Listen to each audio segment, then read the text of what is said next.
Good morning. Welcome to Breakfast with John Kay and Sally Nugent. Hello, good morning. 6 o'clock, here are your headlines. That we might be talking to the Prime Minister about when he's here on the programme at around 7:30 this morning. But now John has more of Peter having a little bit of unwanted attention there. So let's move on, shall we, for a moment. We're going to talk about HS2 quite a lot this morning. We're going to turn to our chief political correspondent, Henry Zeffman West. Now, when the Star Wars droid C-3PO was helping the Rebel Alliance stand up to the Empire, remember that? Yes. They were great days, weren't they?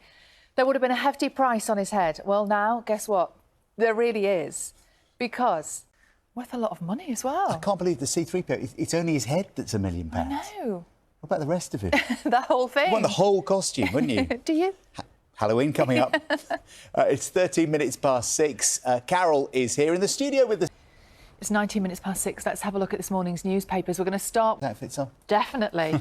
I would actually quite like both of them. We've got something equally spectacular as well, another image.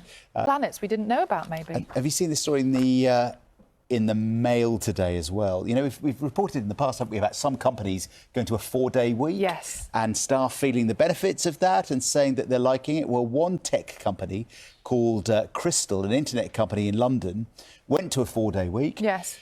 They're going back to 5 days. Apparently, the boss says that staff are more stressed because they're having to compress 5 days' work into 4 days.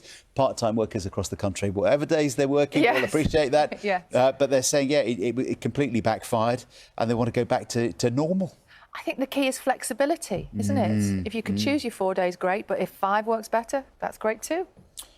He sent an email with that news to clients. I don't know which day he sent the email on, who's turning up this morning, but there we go, 21 minutes past 6. Now, gay marriage has been legal in most of the UK for nearly 10 years now, and the rest of the world's most developed countries have similar provisions, apart from Japan.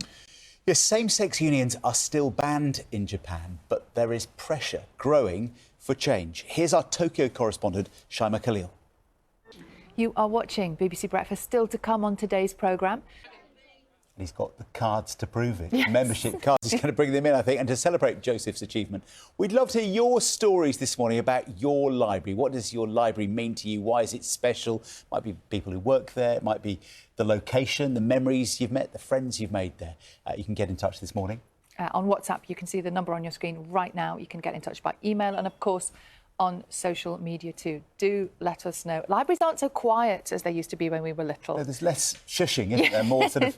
Well, it's like children's... Sometimes it's quite a noisy place to be. Yes. Of course, lots of people have been using them as warm hubs, haven't they, over the last year or so to escape those high energy bills at home. So, yeah, those stories this morning. And if you're on WhatsApp, do tell us your name and where you're contacting us from as well. We won't know who you are unless you tell us. Important. Lots more coming up in the next half hour, but now let's get the news, the travel and the weather where you are.